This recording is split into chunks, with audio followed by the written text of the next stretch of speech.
Another doomsday sermon from the left-wing choir, global warming.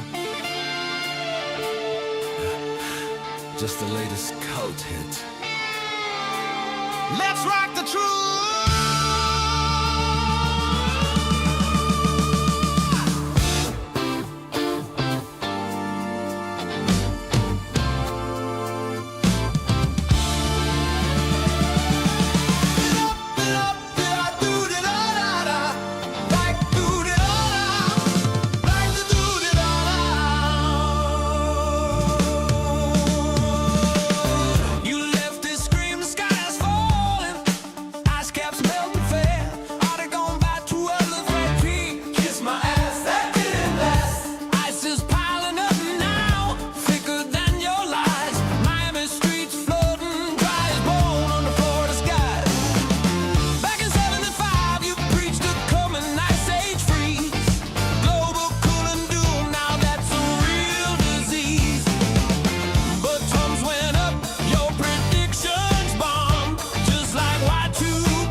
Impossible, you said.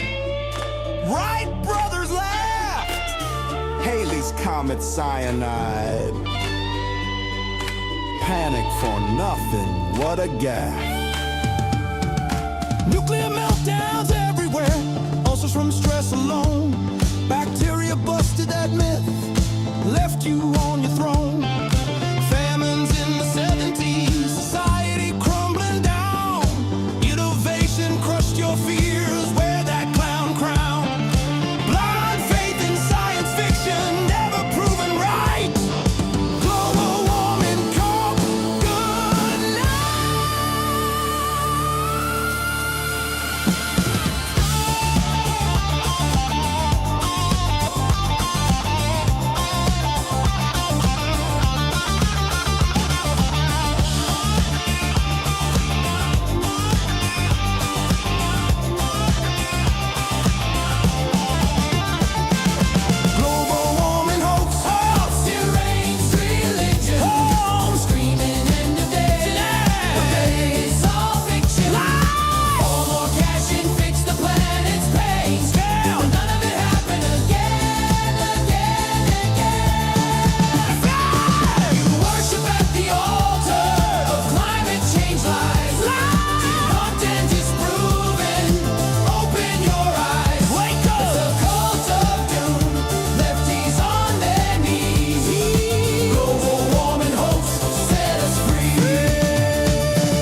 doomsday fixation debunked every time.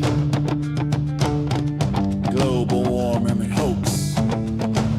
Rock on, true,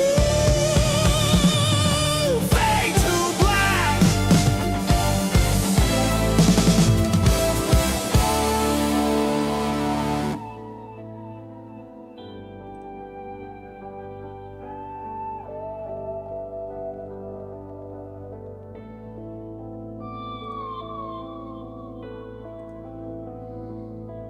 Good evening, everybody. Thanks for being here. This is the Sights and Sounds of Earth, live on Starship Adventures, broadcasting worldwide on YouTube, the largest broadcast platform in the world.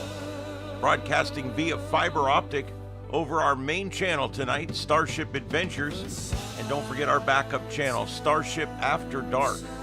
Welcome, everybody, and a special welcome to all of our moderators that we appreciate so much in there. Thank you very much. Thank you, everybody, for being here, and I hope everybody enjoys the show tonight. We're going to touch on the protesting. There's really not a lot going on tonight. I do have upper left corner there. We also are looking to see exactly if there is anything that's going to go on there. I really don't know. Yeah, and I'm not sure exactly. That's just a live shot of the launch pad on the upper right. I don't think we're going to get a launch tonight, but that's a live view. I'm a little scant on live views tonight. It's like the live band at the bar or something. I didn't know what I was going to put on for you guys. This is the only protest video I have, and it's showing a location just waiting for a protest, I guess. I guess it's just, hey, look, this would be a great spot.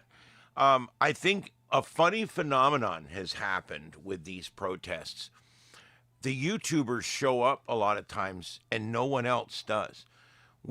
Several nights in here, we've had 3 or 4 different people en route on their way, and they arrive and there's no one there but YouTubers. And basically what you've got is YouTubers showing up. They're not protesters, they're YouTubers.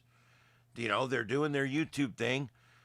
But they end up just sitting there like this guy covering an empty road because the protest never showed up.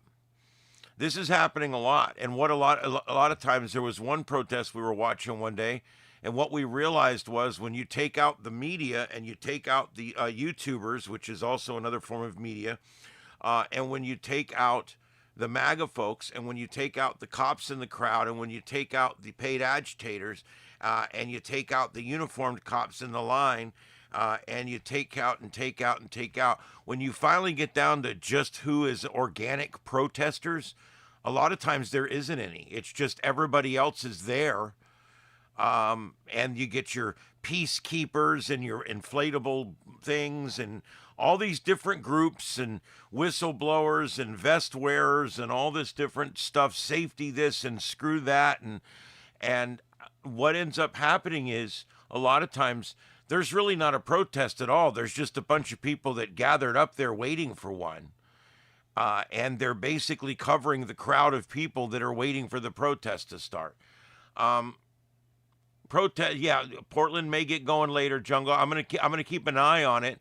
And you guys do too, of course. Give me a link if you see video coming out that's good. I'll replace some of this boring shit. So just send me what you have. Moderators, you can put the links right into the chat room. Everybody else, just give me the name of the channel. It's fine. I tend to give attribution anyway when I can. So, all right, we've got the Fuego volcano. And it just blew up again a few minutes ago, and we're watching that. It's pretty cool. And then to the right of that, we've got a small little live picture of Washington, D.C., the center of power in the entire universe, at least to our knowledge. And then in the upper row, upper left, I'm not sure. Think Portland. I'm thinking. I don't know, because, yeah. I mean, it could be Minneapolis. I'm not sure. I'm trying to figure out where that one is. If someone knows, let me know. There's about 10 channels with this same video up, but I'm not sure where it's from. The center video, this is Iran in the Middle East, where talks have broke down, and you never know, something may happen tonight. So we're keeping an eye on that. And then on the right there, that's the Artemis moon mission. You're seeing they're sitting on the pad. They're doing some testing, but I don't believe it launches tonight. So, but we are just like I said, I'm honest with you guys. When I run short on things to put on the screen, it is what it is. I can only fill so many holes. It could be Portland. If it's Portland, though, it would just now be getting dark in Portland. So, I mean, but I guess it could be. But I think that's been dark for 25 minutes. That's why I was thinking it might have been Minneapolis.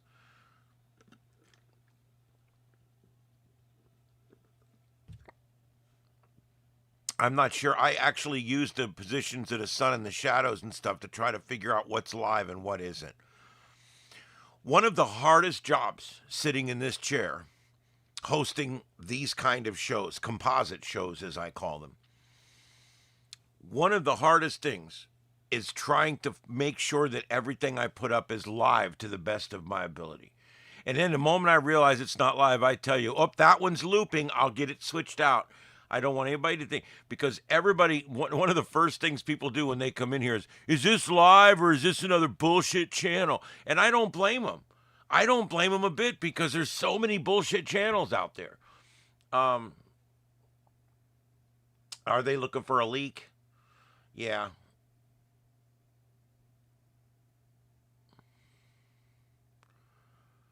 Yeah, could be.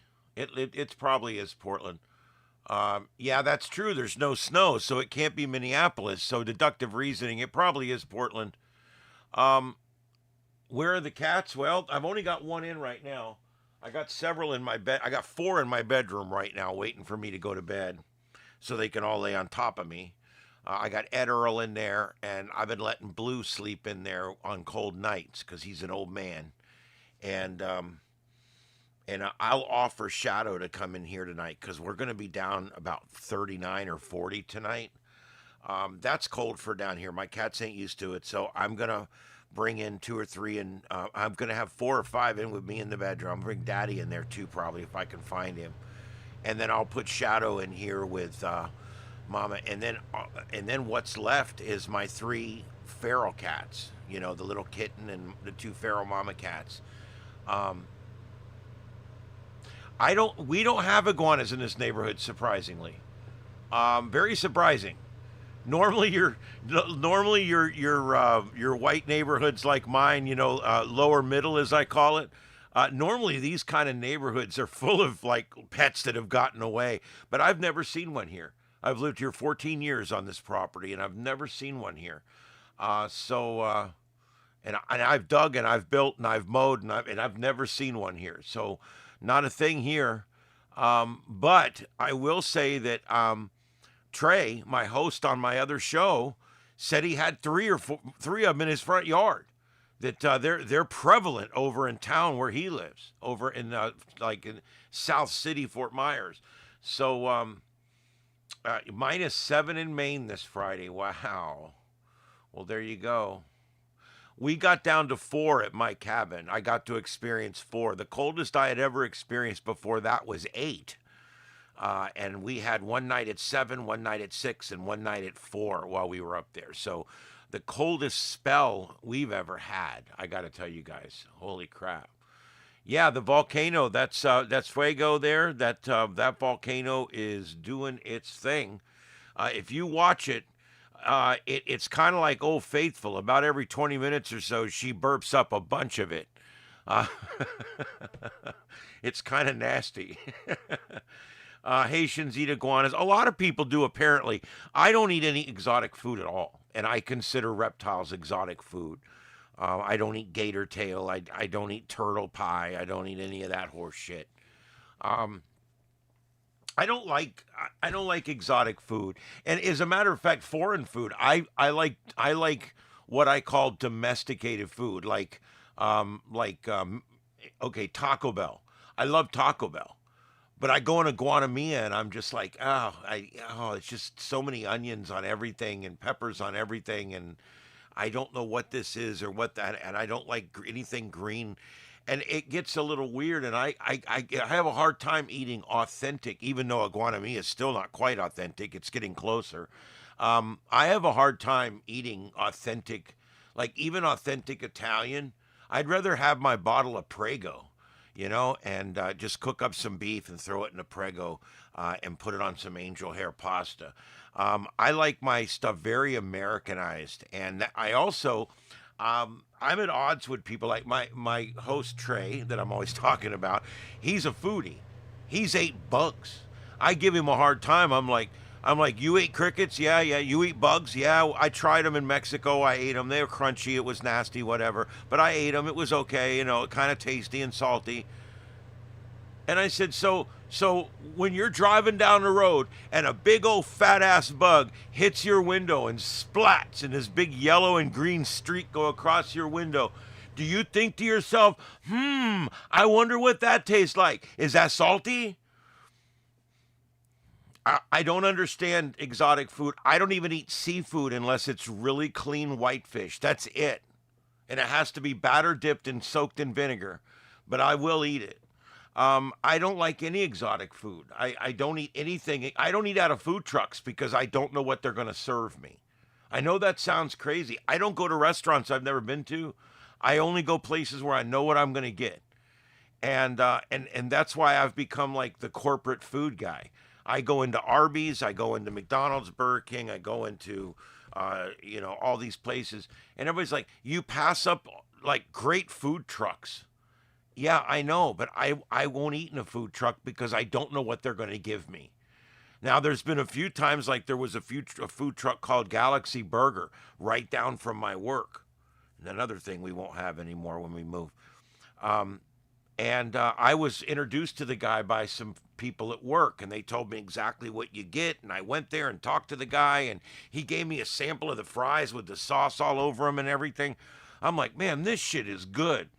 And so, as long as I can taste it first and make sure that I can watch the guy make it, But yeah, I don't do restaurants with bulletproof glass have the best food. Oh boy, Crowbar, I don't know. I don't know what town you're in. Oh, it's not quite that bad here yet. Most of the banks don't even have bulletproof glass yet. We don't have a real rampant crime issue down here. Yeah, well, I love, I'm going to tell you something. I can eat a quarter pounder and I can eat a Whopper. They're both very good hamburgers. But I really like a premium hamburger, like a Chili's or a, somewhere where they're going to fresh cook you a really nice hamburger. I'm trying to think of the Applebee's makes a really good hamburger. There's a couple of local places around here that will actually make you a hamburger and put it on the grill and cook it to medium rare like I like it. I go to Georgia, I have a hard time getting burgers medium rare. They have a law there. They have to be medium. They have to be gray all the way to the middle, or it's a violation of law. And I think that's freaking socialist, dude. Don't tell me how to have my beef, but you can get sick. Yeah, you know what? The people across from me are eating seafood. That shit kills more people a year than anything. It kills more people than salmonella. Beef is one of the safest meats. People don't believe you can eat beef raw. It's one of the only meats you can eat raw, okay? And it's one of the last meats to spoil. They used to roll it in salt and keep it for weeks in the holds of ships. Beef's actually a very stable meat compared to many others. I mean, look at chicken and turkey. You don't treat that shit just right, it kills your family. And then you got fish and shit out of the ocean. That ocean seafood shit kills more people than anything. And pork gets all over the place. Get worms, nasty bullshit. I don't eat a lot of pork. The only pork I really eat is cured pork. I eat ham and bacon. That's it. I don't eat a lot of white pork. I just don't much like it. Yeah. It's not like a Muslim religion thing or anything because I'm not Muslim. No, all it is, truthfully, All it is I just don't much like it. My stomach don't like the white pork, and I don't much. It's not my favorite meat. I'm a beef guy all the way to the end. I love corned beef. I love spam. I love all that usual shit. Corned beef hash is with eggs cracked on top. I'll do corned beef hash, and I reduce it down to where it's nice and crispy, right? And then I'll fry up 3 eggs, sunny side up, with cracked pepper on top and a little bit of Everglades, and then that goes right on top of the corned beef hash, and the whole thing goes right on my plate. And then the yellow is still all there, so it goes into the corned beef hash. Oh my God, I'm hungry. I've got that shit right now. I could cook. Yeah, she's already back there eating. I've made her hungry. Yeah. But yeah, that's crazy. I love corned beef hash. That's one of my favorites. I don't eat sausage. I don't like the spice in sausage. Jim Dandy's fried chicken. They have bulletproof glass. People will drive 100 miles to eat there. Well, that's cool. The glass is probably because people will hold them up for that shit. It's so good. That's probably, I don't know. Oh, there's a restaurant coming down here that I'd never heard of before, till just recently, and now I've lost it out of my brain. Let me look real quick because I can find it real quick here. And I don't know what it's like, some kind of chicken joint. And we've never had one down this far. I probably won't be able to find it that quickly. But anyway. I can't remember what it is, because I know you guys have probably all ate there. It's some kind of weird chicken place. Oh, Canes. Raising Canes. It's Raising Canes plans first Southwest Florida location. The site that was vacant, Lone Star Steakhouse, for 17 years in Lee County's busiest non-interstate intersection, has been cleared and is planned to become Southwest Florida's first Raising Cane's Chicken and Fingers restaurant. The development order filed with Lee County names Raising Cane's as the forthcoming project in the 13,000 block of South Cleveland Avenue near the northwest corner of 41 and Cypress Lake Drive. That is the busiest part of our county right there, which has an average daily traffic count of 122,000 vehicles through one intersection. Wow. The site owned by whoever.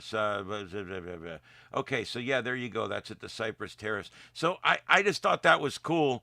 This steakhouse went out of business there a long time ago, and it's just been sitting there. And they finally, after the hurricane, they ripped it down. So it's just an empty lot. And now it's going to become a Raising Cane's. I don't know if you guys have ever ate in those. You have those in New Mexico? Let's see here. Coleslaw is good there. I don't eat coleslaw, but that's cool. I mean, everybody I know eats coleslaw. Then they like good coleslaw, so that'll be good.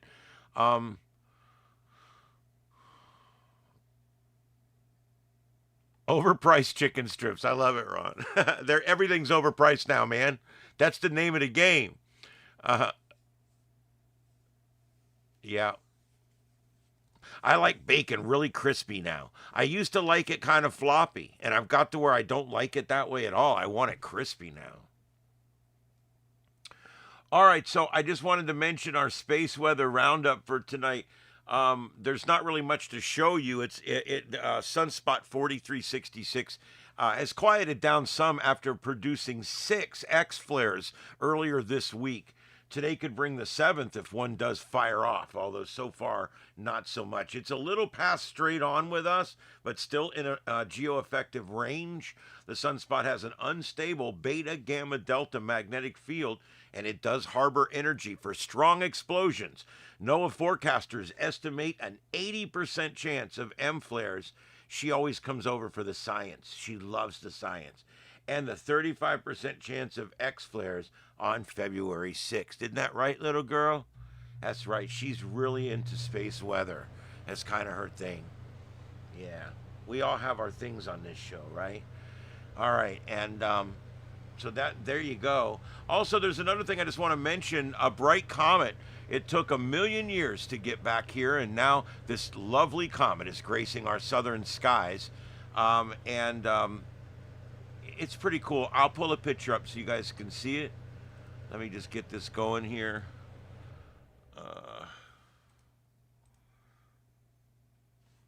boy, that's a big ass picture. All right, there we go. All right, let me put it up on the side screen. Left screen window. There we go. All right, we're talking about this puppy right here. It took 1,000,000 years to get here, and now this comet's gracing the southern skies. This picture was taken by Ian Griffin, no relation, who photographed comet Wirchos something last night from Middlemark, New Zealand. Discovered in March 2024 by Polish astronomer, this hyperbolic Oort cloud comet is on an extreme one-way trajectory.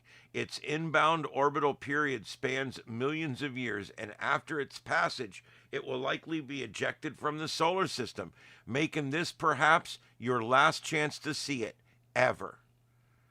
The comet is sweeping through the southern constellation of Gars. I don't know how to pronounce that, I'm sorry. Which contains many beautiful galaxies. You can see those galaxies in the picture there. Do you see them? What looks like little scratches or smudge down here? These are galaxies, folks. Yeah. After passing by the sun in January, the comet is brightened to a magnitude of +7. That makes it an easy target for backyard telescopes. So point your optics and take a look. And we do have, I do have the information on that, and it's all available at spaceweather.com. So if you do have a backyard telescope, I can help you. Or spaceweather.com has a little link right there in the article to bring you to this, so you know exactly where to point your camera there. So there you go, or your telescope. All right, so there you go. That is a cool thing that's going on out there right now, and it's something that you can see without terribly expensive equipment, and so that's pretty cool. All right, the next thing I wanted to talk to you guys about, there's an article today I've been reading come out about these windmills killing our eagles, and it kind of aggravated me because I'm reading this article and it's like the government's going to start fining these windmills for killing eagles because, you know, I don't know. I mean, what are you going to do, right? They're literally hacking our eagles in half.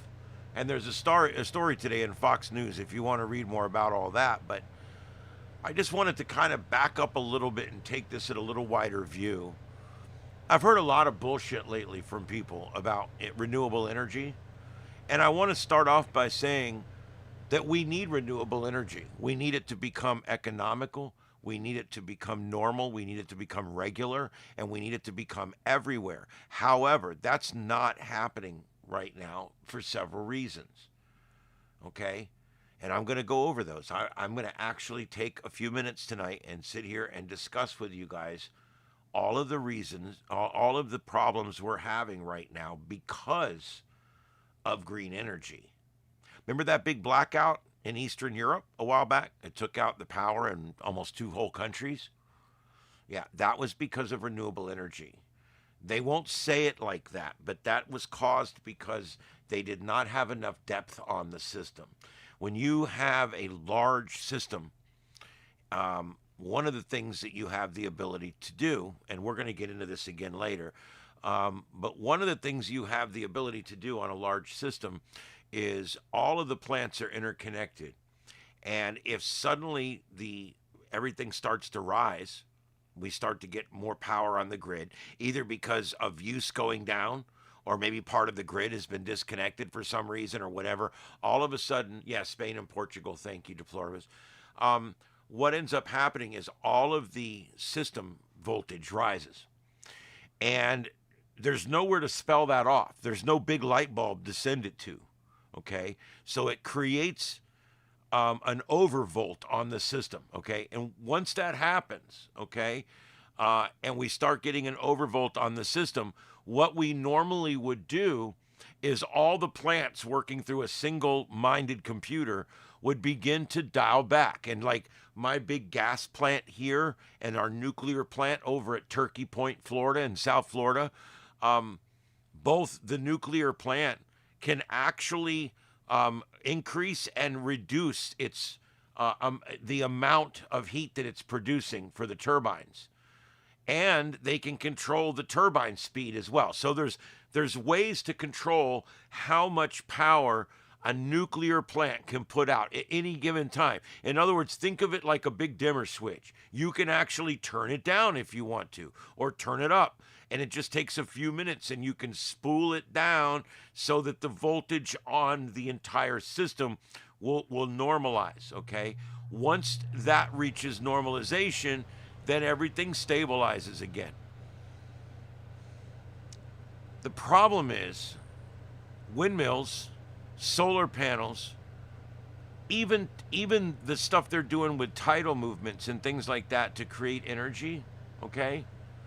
None of these things have the ability to slow down or speed up or to reduce the amount that they're creating and putting on the grid. They're basically hardwired to the grid. So in other words, when this solar farm is hooked to the grid, it's sending power up to the grid all the time, 100% of the time. If the sun's out, this thing is sending power to the grid. What if we get an overvolt? There's no way to shut this down. It just continues to grow, and the sunlight's coming down, the wind's blowing really fast, and everything's making a lot of power. That's great, except now the system is coming up. So what do? All the gas plants, all the coal plants, all the nuclear plants, dialing it down so we can bring that voltage back down to a nominal level, okay? It's that simple. The problem is renewable energy does not give you a dial up or dial down possibility. And to make matters worse, it creates instability.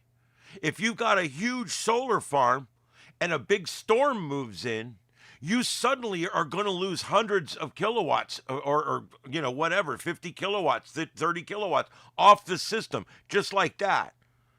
And when that happens, you're going to have an undervolt. Everything's going to come down. Undervolts damage equipment just as much as overvolts do. When that voltage drops down, all of a sudden now we have to ramp everything back up. We have to turn up our nuclear plants. We have to run the rods down. We have to go out and crank up the gas going into the burners at the gas plant. We have to crank up the generators and let them run. And we can get that grid back up to the right voltage again in a few minutes by doing just what I just said. The reason it's working here in the United States is because 90% or 80%, somewhere depending on what state you're in, somewhere between 80 and 90% is still regulatable power, meaning it's nuclear, it's coal, it's gas, okay? When I say gas, it can be natural gas, propane, whatever, a fossil fuel. By running it on that, okay, by running so much of our grid, 80+% of our grid, by running 80+% of our grid on these plants that can be powered up and powered down, we've been able to regulate these large voltage spikes. When a storm blows in on the West Coast, and there's 150 of these wind farms out there, and all this wind, this big storm front comes in, all of a sudden these wind farms, they're putting the brakes on these things because they're spinning crazy, and the voltage rises and rises, and you end up getting an overvolt on the system. And if you get too much renewable and not enough adjustable energy on the grid, that's what they call lack of depth.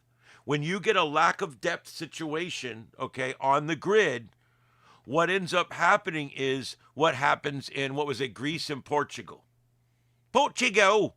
What happened over there, okay, was they're 85% renewable. They're the other way. They're opposite us, okay, because they have rammed it down those people's throat. Everybody's losing money on it. It's a big freaking mess, but they've rammed it down their throat. So now 80% of their fuel is being created by wind farms and by tides and by the movement of water down rivers and dams, and also by solar, okay? And the problem is they had a large undervolt because something happened on the grid. A big storm front came up and they lost a lot of power on part of the grid. And the power started moving around and they kept trying to get the voltage to stabilize, and they couldn't. And they had all their nuclear plants scrammed down to cold, and they had their coal plants. A lot of them were out, and so by the time they spooled up what little bit they had left, the undervolt had taken out two countries worth of power. All right, and it took 24 hours even to get much of one country back on. The other one came up pretty quick. And so what did we learn from it? Nothing. They're still doing the same thing over there. I mean, this shows you that some renewables fine, although I will tell you, if you invest in solar panels, you'll never make a penny, especially here in Florida. The Florida's tearing these panels up. The Florida sun is tearing them up in 6 or 8 years, and you won't make your money back.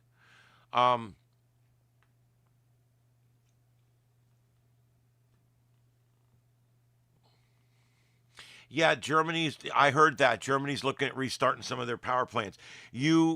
Renewable is fine. I'm not against renewable energy, but I am pro stable power grids. All right.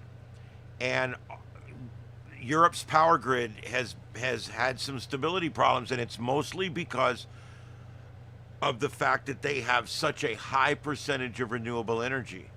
And you want to know something? The electricity there is more expensive than it is here in a lot of cases. That's what I don't understand. Is they've got 80, 60, 80, 90%, depending on what country it is, renewable, and yet per kilowatt, our power is cheaper over here. And that's because renewable power, renewable energy is expensive. People don't realize that. They're like, hey, if you put up solar panels, man, the electricity's free. Your sister's ass, it's free, okay? I'm telling you, it's not free. You have to put a whole structure on your roof that's going to make your roof leak. You got to put these panels up there. These panels have to last 15 years in order for you to make your money back. You know none of that shit's going to last 15 years up in that sun, especially down here in Florida. Our sun is notorious for turning red beach buckets white in 6 months. All right? And so I'm just telling you guys, forget about it. All right? Just forget about it. It's just, what we need to do is we need to keep the renewable energies under 25%. That's what we have to do. And I think the rest could be nuclear. We really got to work on safe ways to do this. All right. Let's see.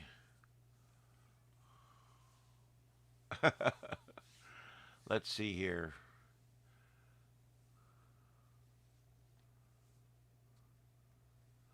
Yeah, the batteries. Oh, if you want to like make energy during the day and then use it at night, that's a very expensive process.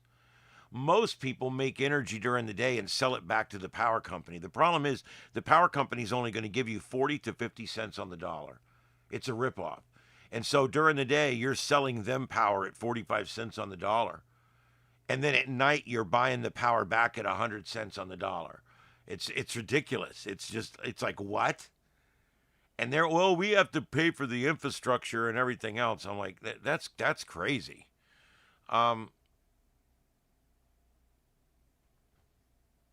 Heath, I don't normally do crime stuff on here, but I would be glad to do that after we get done with the global warming talk. Yeah, I'll pull it up and I'll go through the latest. Absolutely, yes, I will. But I will tell you, I tend to not get into the Nancy Grace type programming. But yeah, this is a big case. I really feel bad about what's happened to the Guthries, and I pray for that woman myself. I've been praying for that woman. I hope she's strong and she finds her way home, whatever it takes. And I'll tell you what, Donald Trump's on it. And I don't mean to sound corny, all right? But you got the big man on it right now. There ain't no bigger law enforcer in the world. And you got the guy looking for her right now. You got the guy, Donald Trump, that says, "Look, I'm gonna help you bring her home." And this is the guy that moves fleets of ships around. I mean, it's no big deal. So I'm hoping that by bringing this much federal assistance in, and by helping with everything, that maybe we can get a positive outcome here. I don't know. There's also, I hate to say this, there's a fairly good chance they'll just find her at some point. I'm hoping that's not the case. The fact that they haven't found her yet is good news, obviously. And but we have no proof of life, and so we're gonna have to kind of wait for that. Um, yeah, so I'll get to that. Let me finish this, and I'll get to that next. And then I'll also going to look for some more videos here in just a few minutes. All right, so I I just want to run down this list real quick. When everybody says, "Look, renewable energy is the future. It's all set. The future is now," and all this bullshit that they say, it's really not. I hate to say it. We're making cleaner and cleaner use of fossil fuels right now, and we're using nuclear safer and better every day. And those are still our biggest answers when it comes to securing energy for the future. Is there a place for renewables? Yes. But like with electric cars, people say, "Oh, I drive an electric car because I'm green." Well, that's fine, but if you drive it down here, it's 90% fossil fuel. You're still using fossil fuel. That's why I don't understand these people that are all uppity about, I drive an electric car. Yes, so what? I mean, it's still 80 or 90% fossil fuel powered car. It's just the smoke comes up on the other side of town instead of around your car. So anyway, all right. So intermittence and unreliability. That's how, this is one of the biggest things with solar power, and I've been talking about this. Solar and wind depend on weather. Solar stops at night, and wind varies consistently, leading to a low capacity factors. Often 25 to 35% for wind, and even lower for solar. So, in other words, more than 50 or 60 or even 65% of the time, your windmill or your solar panel's not making you any money. Okay? Especially, they don't even do windmills in Florida. We don't get enough wind here. There are very few windmills in Florida. We just don't get enough wind here. But solar's huge down here. But our sun's tearing up the panels. High upfront costs and long payback periods. This is another problem we're having. They're saying, look, payback can take 7 to 15 years for a solar panel. And then the ones they're putting up, the panels start going bad in 3 or 4 years. Literally whole panels going bad. And all the panels, after 5, 6 years, show a marked reduction in output. So, in other words, a set of panels that was originally covering the daytime costs of the home can't even do that anymore over time, because all the panels begin to degrade over time. And with payback taking 7 to 15 years and the panels not even lasting that long, the problem we have is there's not going to be any return on investment. In fact, at the end of this, you may break even if you're lucky, because all that power you've made is paying off a system that's breaking and breaking down around you. And so it's a real bad situation these people are putting themselves in. And many of these systems just completely fail before they pay for themselves due to maintenance, weather, damage. During hurricanes and stuff, they get wiped out. And there's just lower than normal production. You could have a cloudy fall or a rainy winter, and it affects it.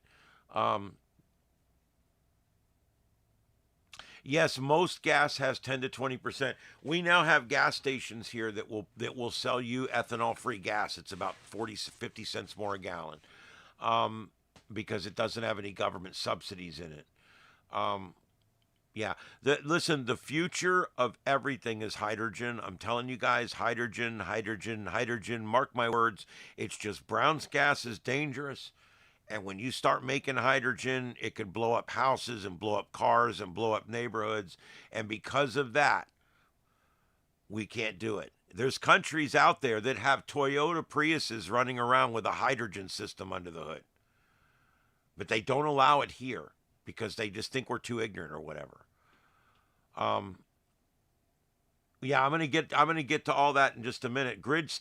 So let's talk about the next thing we've already talked about: base loading and grid destabilization, lack of base load power.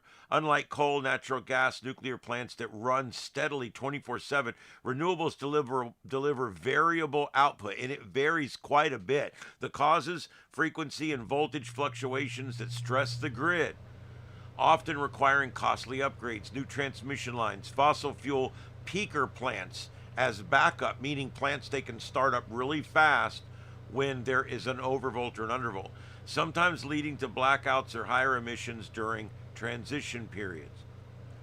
Wildlife and biodiversity: wind turbines are killing thousands of birds a year, tens of thousands, and bats. And when the blades collide, offshore wind construction and operation can harm marine mammals as well, especially the whales, via underwater noise. Large solar farms destroy or fragment habitats or endangered species, and hydroelectric dams disrupt river ecosystems and block fish migration. So all this should be taken into consideration. These people supposedly are the green people, save the planet and all this bullshit, but they don't want to hear any of this. They don't want to hear. What about the 10,000 birds that the windmills? La la la la la. I don't want to hear it. La la la la la la la la la. They don't want to hear it, and that's literally how childish it gets sometimes with it. Um, it does all kinds of bad things. Land and water use requirements. Utility scale solar and wind farms need huge areas of land, thousands of acres, for meaningful output, often displacing agricultural, wildlife, natural landscapes, forest, and the hydroelectric and biomass facilities consume large amounts of water, while geothermal can deplete local groundwater resources. Renewables generally have a much larger land footprint than energy that is derived from fossil fuels or by nuclear power. So there you go. Manufacturing and life cycle emissions, and this gets to what you were talking about. Producing solar panels, wind turbine blades, and batteries involves energy intensive processes and mining rare earth metals, generating significant greenhouse gases in the process, polluting the air, and making toxic waste during its production. And when they get rid of it too, all that waste has to be dealt with. If fossil fuel backups are needed for intermittency, the fuel life cycle emissions can be higher than advertised. And so, in other words, by the time we make this battery and bring it here, and then we dispose of it 5 years later when it's no good anymore, we've done more harm to the planet than we'll ever do by having an electric car. And that's the bottom line. People think they're doing good for the planet. They're not. This is all they're doing good for electric car companies and for people who make money selling these electric cars.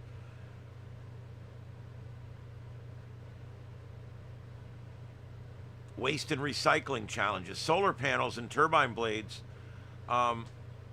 say they can last up to 20 even more years without needing replacement.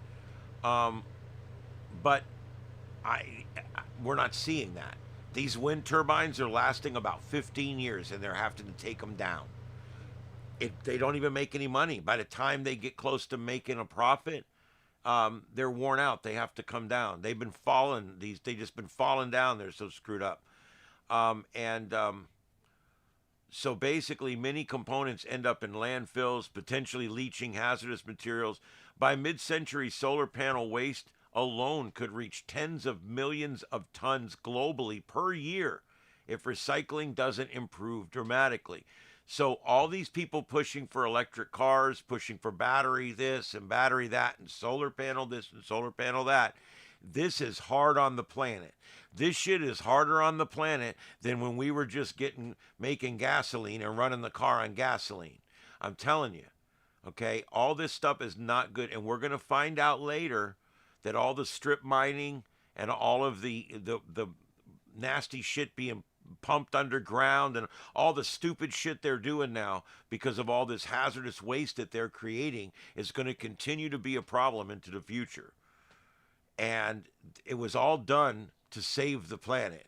and it's going to end up being worse on the planet than had we just continued the way we were going, because we're making gasoline motors so much more efficient now, and we're filtering and we're doing other things with catalytic converters and things.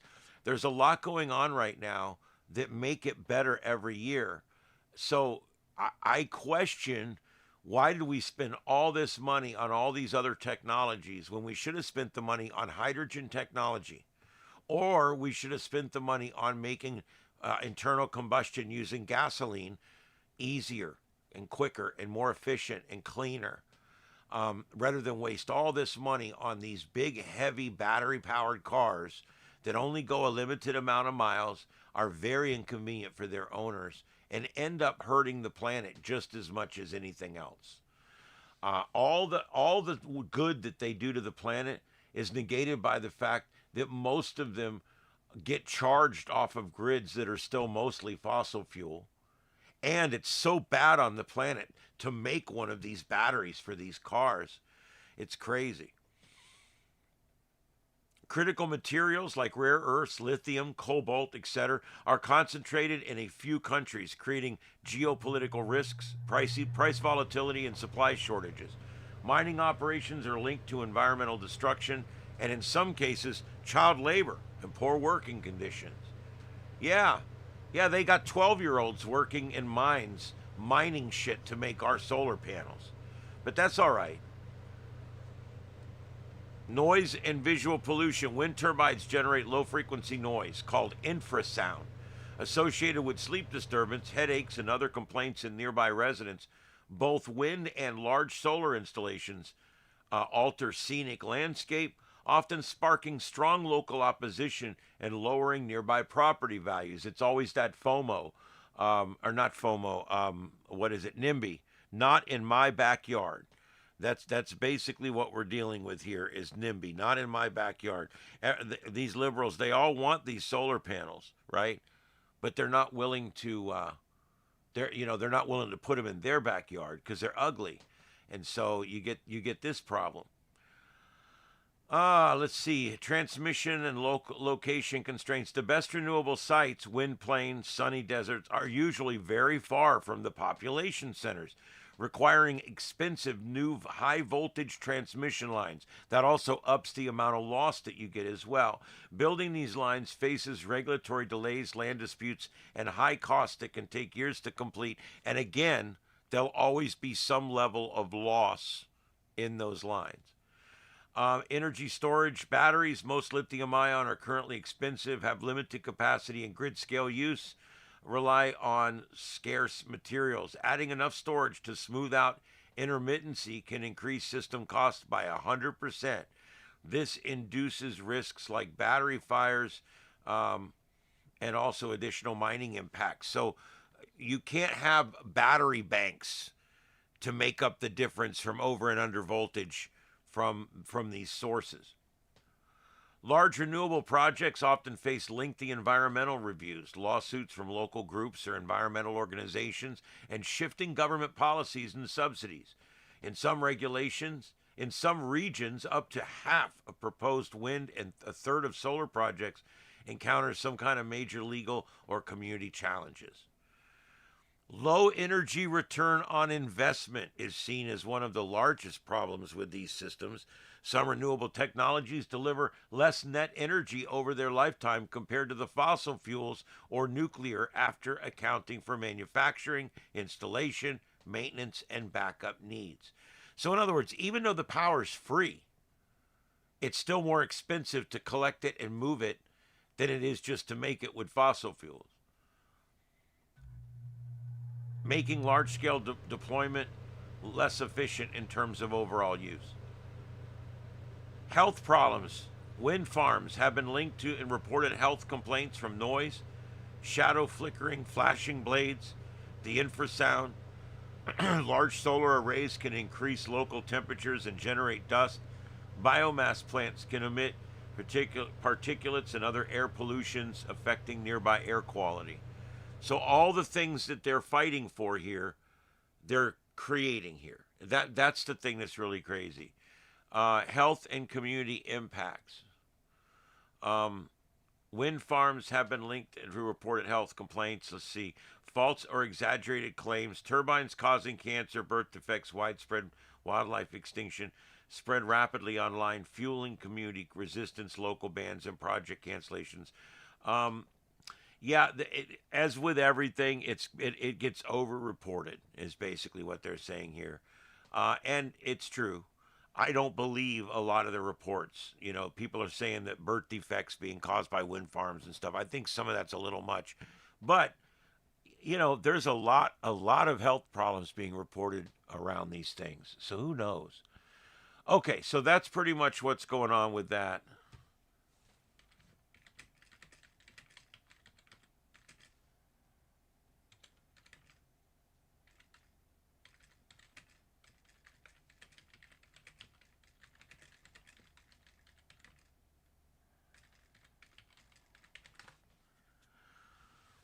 All right, there's not a lot going on weather-wise tonight. As you can see there, that's it. There's a little bit up in the northeast. Um, we've got some light snow moving around up here. Is this a storm chaser out right now? Who do we got here? PA Storm Tracker. I'll put him down here. We'll see what he's up to.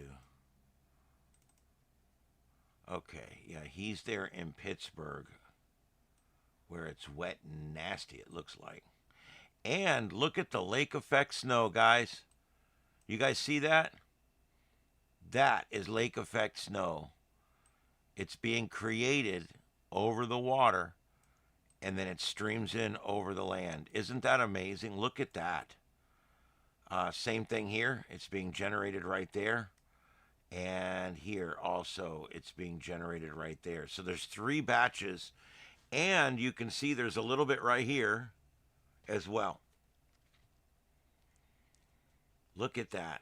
I love lake effect snow. It is just a really cool, interesting phenomenon. When that cool air goes across the top of those lakes, it causes that little bit of it causes it to condense, and it creates clouds of snow that end up falling on the land.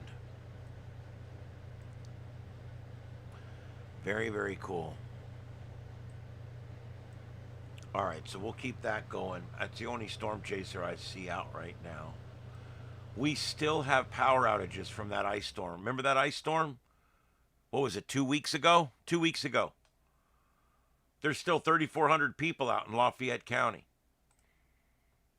There's still 2,000 people out in Yalobusha County. And when you look at this, this is crazy. Benton County, 500 people still without power. 3,000 still out in Tippah County. This is all still power outages from that ice storm 2 weeks ago that took out Heath's power too, but he got his back. So, all right, I'm going to leave that right there. Goodness. Man, I'm tired tonight. All right, so where are we at with this? Nancy Guthrie, 84, is the mother of NBC Today Show co-host anchor Savannah Guthrie, and was reported missing on February 1st after failing to attend church. That's last Sunday. She was last seen in her home in the Catalina Foothills area north of Tucson, Arizona, on the evening of January 31st, 2026, about 9:50 p.m., when family dropped her off. Authorities believe she was abducted against her will from her home, likely in her sleep, early on February 1st, with evidence indicating foul play. Blood was found on her front porch, and DNA testing confirmed it matched Nancy Guthrie's blood. Investigators say she was likely harmed during the abduction. She was fighting back. She was giving him hell. Her doorbell and front door camera was disconnected and tampered with before the incident, preventing it from capturing footage of any suspects. No suspects or persons of interest have been publicly identified, and authorities have not ruled anyone out as the investigation continues. The case is being jointly investigated by the Pima County Sheriff's Department and the FBI, which expanded the search scope to adjacent states. Multiple ransom notes or demands demanding Bitcoin have been sent to media outlets like TMZ and also local stations. Authorities are taking them seriously, but they're verifying their authenticity. The first ransom deadline, Thursday, February 5th, around 5 p.m. local time, has now passed without incident or confirmed payment. A second ransom deadline was referenced for Monday, February 9th, according to some reports and notes. On February 6th, authorities confirmed that they were reviewing a new message, a second or additional communication received by a Tucson TV station, KOLD. Forwarded to law enforcement for authenticity checks, no details on the contents have been released. An imposter was arrested in a California man, I like how they put that, a California man, for sending a fake ransom threat to the family attempting to profit from the case. He has no connection to the disappearance. We should drop that bastard off on the island of misfit toys and just float away. What a prick. What an absolute piece of excrement. The FBI announced a $50,000 reward for information leading to Nancy Guthrie's recovery and or the arrest or conviction of anyone involved. Family members, including Savannah Guthrie and her brother, Karen, have released emotional video pleas urging the abductors to contact them and prove Nancy is alive. Basically, as they say in the business, provide proof of life. And emphasizing her fragile health and her need for medication due to her heart condition, warning that without it, the situation could be fatal. Investigators remain hopeful she is still alive and out there, describing the case as unusual due to her age and the lack of clear motive or targeted pattern. We don't really know why. I mean, we still don't really know why this has happened. What do you think, Mama? What do you think? No? All right. She don't talk much, guys.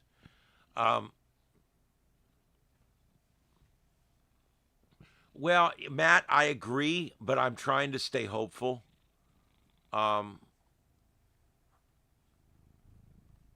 Yeah. Yeah, I'm trying to stay hopeful. I want this woman to go home and spend her last years with her family. That's what I want to see. So I'm praying for that. That's all I can do. It's all I have the power to do. But that's what's going on with that, guys. I hope that recaps it good. But that's where we're at with that, and it is nothing but a thing. I mean, we just have to find these people.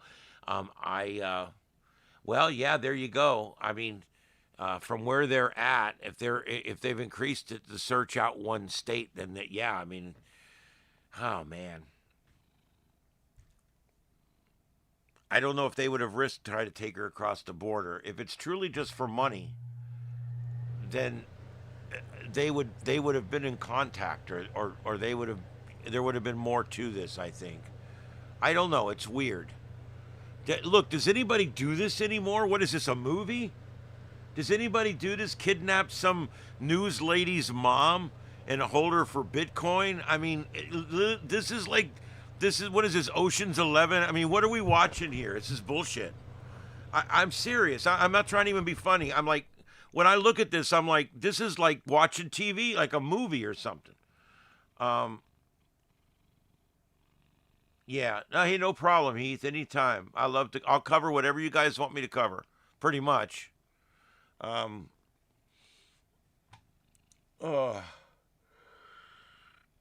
Oh, God, I'm tired tonight, guys. I'm really, really tired tonight. What, Mama? All right, so let me do a quick check of the news here. Hope you guys like the song coming in. Rather than take a break now, I think I'm just going to take about 30 more minutes and I'm going to sign off, okay? But I'll play the song again. I got another version of it, but the song's called The Global Warming Hoax, and it's written in the style of Pink Floyd, Another Brick in the Wall. And so very cool. All right, Jungle, I got your link. Let me get it put in here. Since I know who you are, I'll just put it right in somewhere.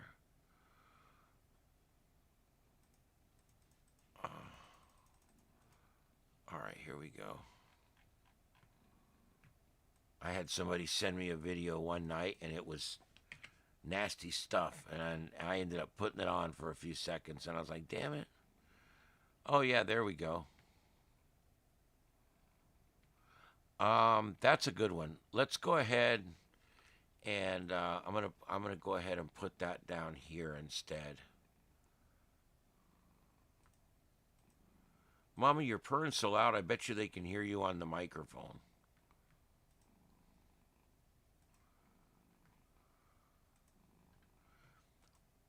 She purrs like a chainsaw idling.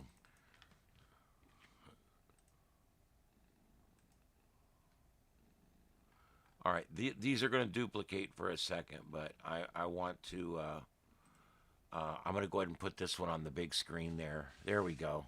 All right, that's what we got going on, guys. So apparently there's your inflatables out there. There's your YouTubers out there.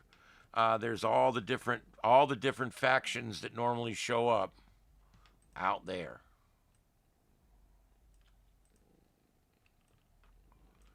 Mama, why are you purring so incredibly loud tonight? That's incredible. What are you doing? What's wrong? You bleeping. Mom, that's why she's called Mom Bleep. She's also flipping through pages on my tablet. Would you stop?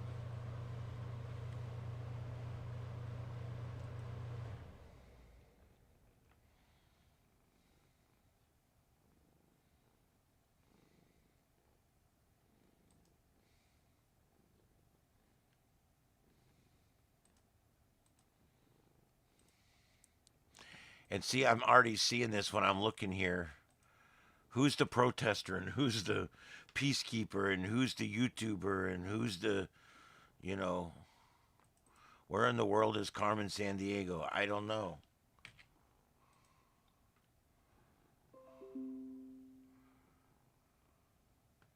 Okay, they towed a vehicle from Nancy Guthrie's garage. This is breaking news, just coming in from Fox National. They just towed her car out of her garage, probably just to take it for processing. They're also now searching the brush behind Nancy Guthrie's home after this new message that has surfaced. So I've got the live updates coming in here on this, so I'll keep you going on that. The tow truck was seen towing a vehicle from the driveway of Nancy Guthrie's home Friday evening. As the investigation into her disappearance continues, the truck towed what looks like an SUV from the property.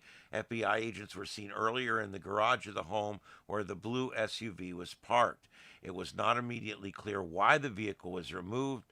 This development comes as President Donald Trump said Friday that a lot has taken place in the last few hours in the investigation into the disappearance of Nancy Guthrie, and that he believes answers are imminent. A second message has been received. It was sent to a local TV station in connection with the Nancy Guthrie case. Reportedly, does not include proof of life. 13 News sister station said the message also does not provide a way for Guthrie's family to communicate back with the suspect abductor. That generally means it's probably bullshit. It could be bullshit. Because if it's not bullshit, if these people really want money, they're going to want a way to communicate, right?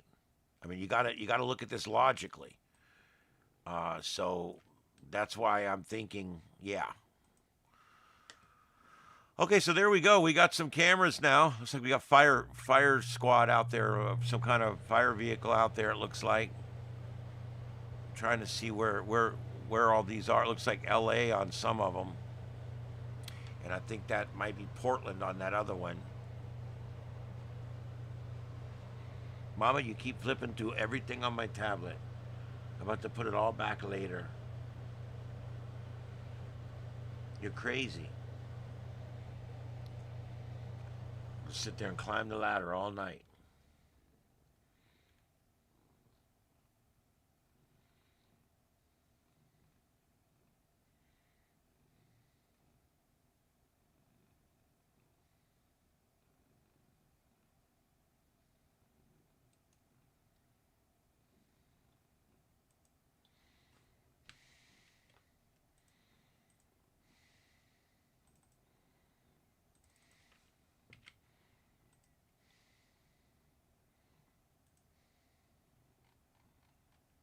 Mama, I don't know if I've ever heard you purr quite this loud before. This is crazy.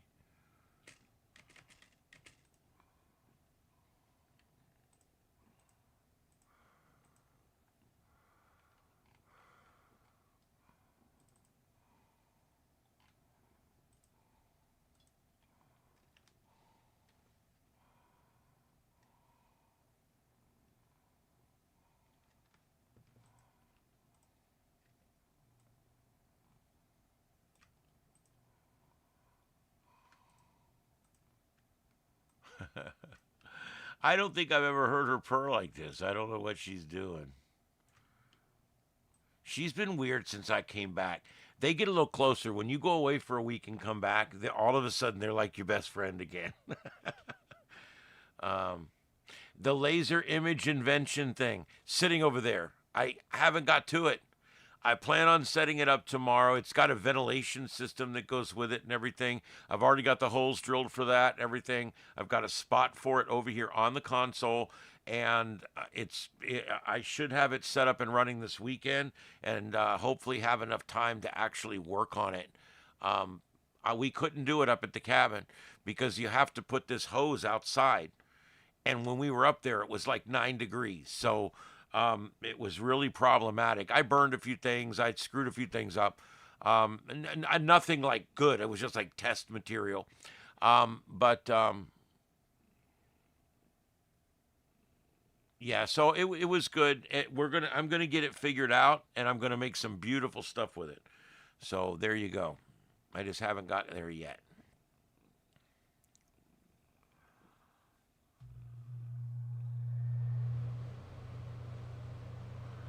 All right, let me see what else I got here.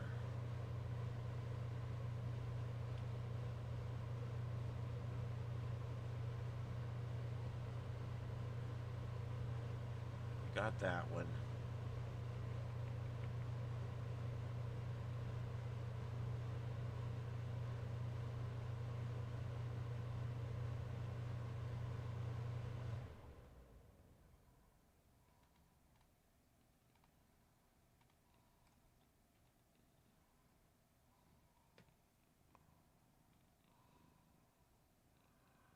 Hi, Mama. What are you doing?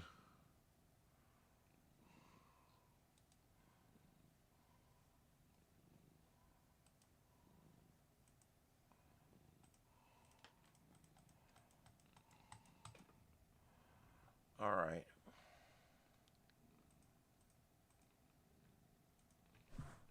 Mama, kitty.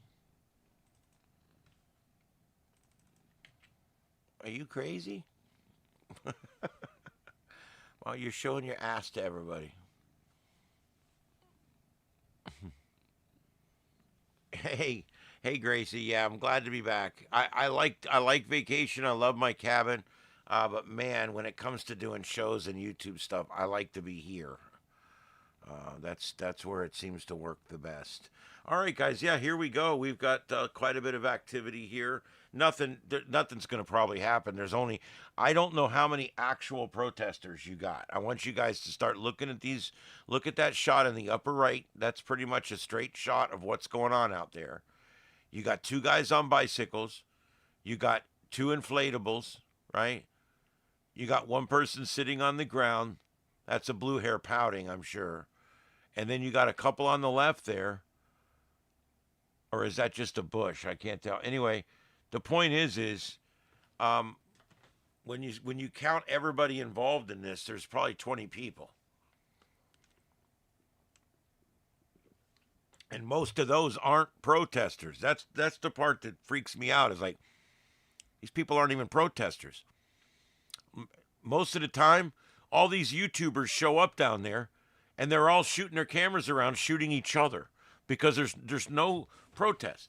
There's just a bunch of YouTubers that said that there was a protest, and then they go to where they say the protest is, and then when there's no protest, they hang around hoping that people will show up. It's I don't know. It's kind of stupid, really. These are small. Riots and protests in the past have been 100,000 people, 50,000 people. We're just not seeing those kind of numbers. which I guess is a good thing, other than a couple of cars. Well, we had 6 or 7 cars burned in LA over the last few months. We've had some incidents at hotels and stuff. But really, not too bad. There has been riotous activity, don't get me wrong. I mean, I'm not excusing it or downplaying it. But yeah, I think tomorrow will definitely be more active. But yeah, this is what we've got. I know there's a bunch of duplicates here because there's only actual 3 or 4 actual shots that are live coming out of there right now, and everybody's struggling to try to keep the live ones up.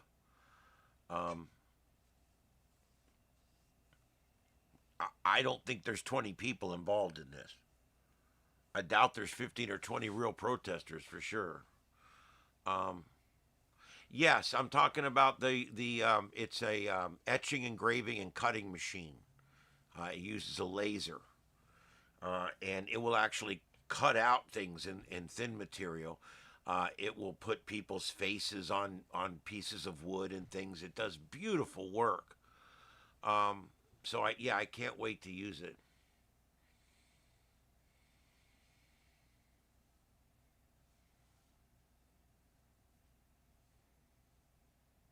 Yeah, My Little Pony. Yeah, My Little Pony apparently is a big lib. Shows up all the time at these things, apparently. Big old libber.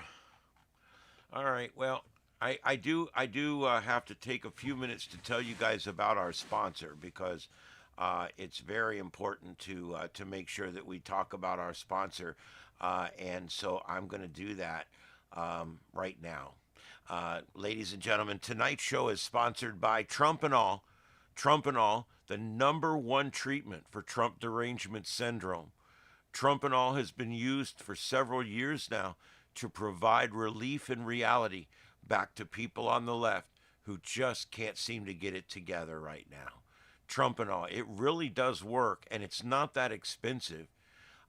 It is a capitalist society after all, but not that expensive. And so Trump and All, probably the best thing you can get right now. However, we have issues where sometimes, and I understand this, but sometimes what ends up happening is the Trump and All's not strong enough. It's just not strong enough, and people were complaining, hey, look, I'm not getting enough relief, and so we suggest extra strength, MAGA strength Trump and All, the new MAGA strength Trump and All. It will help you. This will really make it good. Now you got to be careful because extra strength Trump and All has some side effects. These side effects are important that you understand. Some of the side effects you might find: instant patriotism. You may feel like waving a flag or telling somebody else how much you love your country. And it also will make you feel like you belong and feel good again and not depressed and upset. It'll make you not want to go out to your Prius and yell at people on TikTok about how upset you are and you want to move to Germany. It's great because this will also make you feel better about yourself. It'll make you feel better about the fact that you have no career, no job, and your education is a freaking joke. And so this will make you feel much better about the realities that you have to live with out there in this crazy, crazy world that we live in. It's just such a crazy place.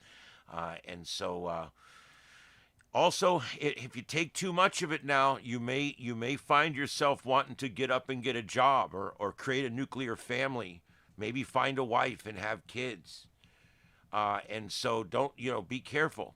Just be careful how much you take. Now, let's say you're just too ill to take the Trump and All. If you're too ill to take the Trump and All, then I have to recommend Trump and All suppositories, these fast-acting suppositories. You just put them right up your asshole, and what they'll do is they instantly give you a better feeling about what's going on from the ass up.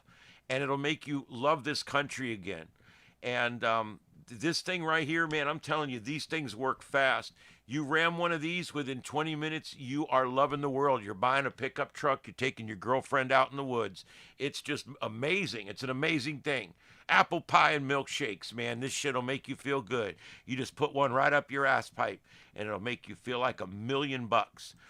And I think a lot of people will find this stuff to be very, very good for them because they've lived such a horrible leftist life up till now.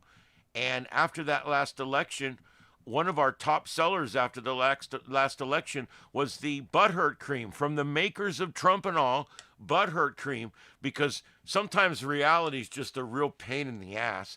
And when you get a real pain in the ass like that, get out your butthurt cream, apply it liberally on the asshole, and what you'll find is that eventually you'll feel better about the world, and maybe now you can get 4 or 5 of those suppositories up in there. So anyway, try that butthurt cream. We find that the butthurt cream works very, very well around the anal region. So try that out and let us know how it works. You may like it. And then, are you having a hard time sleeping? I get it. Hey, it's a messed up world out there, man. Are you having a hard time sleeping? Well, don't do that, man. Get you from the makers of Trump and all, Trump PM. For those people that just can't sleep due to Trump derangement syndrome. Some people, they lay there at night and all they can think is, Orange man bad, I'm a victim and Orange man bad. And that's all they think of over and over and over again. Take Tylenol PM. You'll lay there thinking about patriotic images and flags and all the men that have given their life so that you can be free right now, you prick. And so just lay there and take the Trump PM, get you a good night's sleep, and wake up with a flag in your hand, man. That's what you do. Trump and all PM, some absolutely amazing stuff. And you can find Trump and all the related Trump and all products wherever psychedelic drugs are sold. Trump and all at Walgreens, CVS, Walmart, and also black market sales centers around the world. So there you go. Buy Trump and all today. Quit being a deranged asshole. That's why everybody hates you. Trump and all. It'll make your life better from the ass up.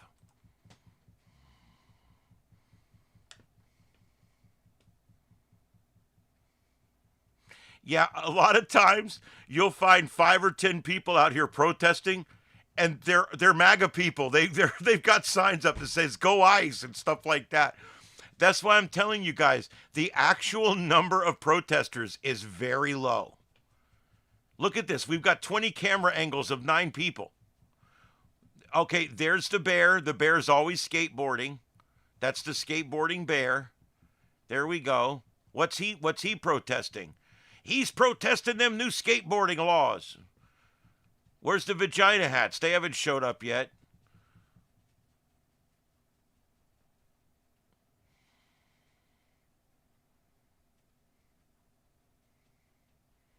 Oh, there went the biker gang. On the scooters with the little LED lights on them. Look at us, we're bad. Big old motorcycle gang coming down the road. And they're on mopeds and shit. A liberal motorcycle gang.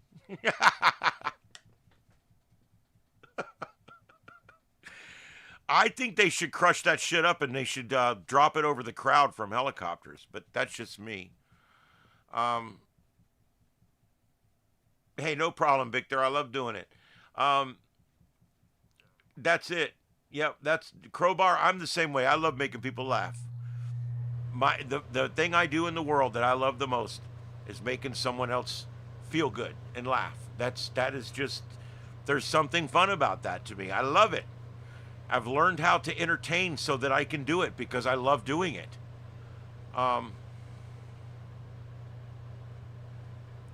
It sounds like a 2-stroke weed whacker. What were you hearing? My cat purring? Because she sounds like a 2-stroke weed whacker too. Let's hear what the natural sounds. Let's hear what these nuts sound like. It is what it is, but so I know what you mean, Gunny, but yeah. God bless ICE. God bless. Yeah. God bless Donald Trump. Yes. That's why I told Tommy. Scooter, too. Even after On a all this shit, scooter. Patriot Corner, and all this shit is over, He needs to keep streaming. California guys are streaming He's got that thing. on our side, or On a scooter. That's why I'm glad he's yeah, Tommy's the real shit. Tommy and Raw, they're fucking, they got that ability to just talk. Shane, He's out. He's too think those much. guys just ability to just talk. Did you naturally know? with people. Yes, I did, Alex. No. Yeah. Oh, he tuned that shit up. See, it's all the same people because they're all standing right next to each other. Oh, thank you. Precision. I like Get your him channel. out. I like what you're doing. I hate you.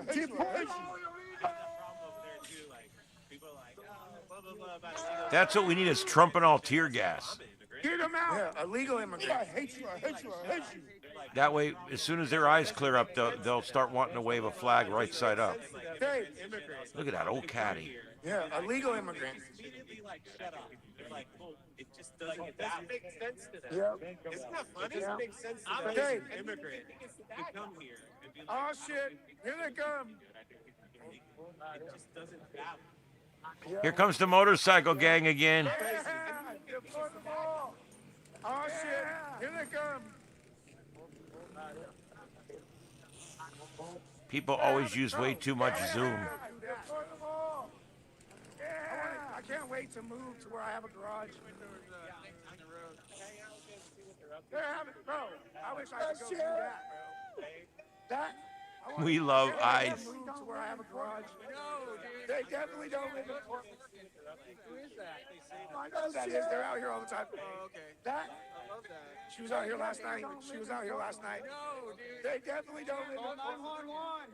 Who is that? Without ice, they're out here all the time. For your bananas. I love that.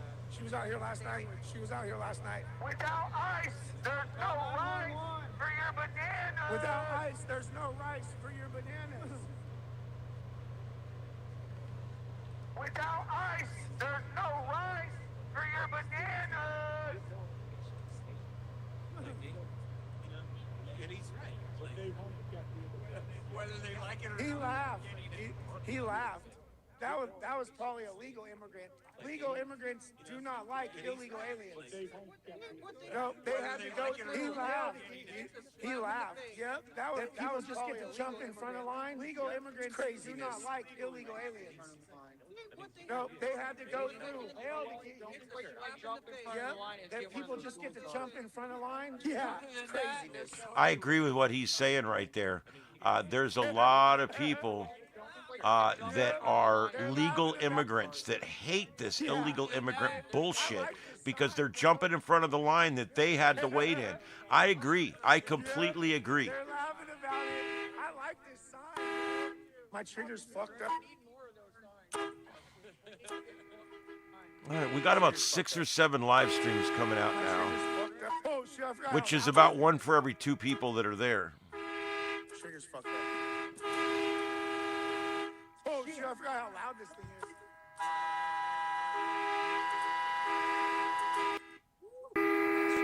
Oh shit, I forgot how loud this Drop is. A little bass. You got a little bass in it. Or treble. One or the other. Or treble. Got a little bass. Got a little bass.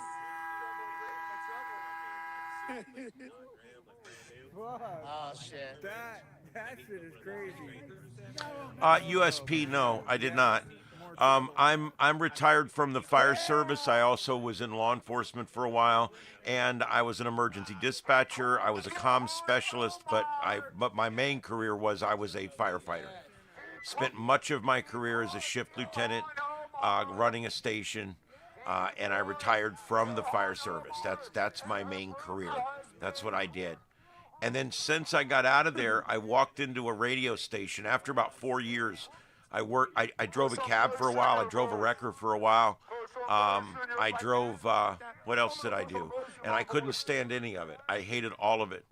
And so I walked into the radio building where we're getting ready to move out of right now, 14 years ago in a suit.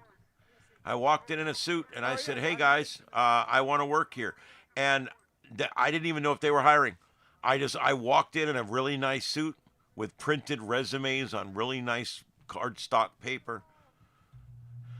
And I had an impressive resume. I mean, I've got college, I've got, different things. I was a certified everything, and I worked my way all the way up to the chief of a fire department. And so I walked in with that resume, and the lady goes, what job are you applying for? I said, what's open? I'll clean toilets. And she started howling. She thought that was the funniest thing. I'm telling you, humor, the moment you make somebody laugh, they're yours. She called upstairs and she said, hey, I got somebody here that he looks very qualified. He needs a job. That's what she said on the phone. So the man that would be my boss, John, came down and he shook my hand and he goes, what job are you applying for? I said, I'll start with toilets and work my way up. That's what I did in the last job. And he says, I like your attitude. Let's go upstairs. And we went upstairs and we sat down and we talked. And he says, are you available this weekend on Saturday and Sunday morning from 6 to noon? I said, yes, absolutely. He goes, meet me here for training. You're hired. And I said, you haven't even asked me anything. He goes, trust me, when you see all the people that have walked in here in the last 2 months for this job, I've got somebody. You're hired. I'll see you on Saturday morning.